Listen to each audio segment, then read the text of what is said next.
আজ হবে আট ট্যাংরা। আট মাছগুলোকে ভালো করে কেটে নিয়ে পরিষ্কার করে সেগুলোকে নুন হলুদ মাখিয়ে দেখো ভেজে নিয়েছি। আর গোট গোট করে আলু ভেজে নিয়েছি হলুদ আর সামান্য নুন দিয়ে।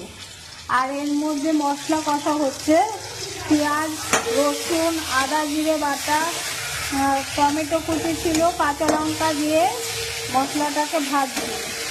মশলা ফুটে গেছে, এবার ঝোলের মধ্যে মাছগুলোকে ছেড়ে দিচ্ছি।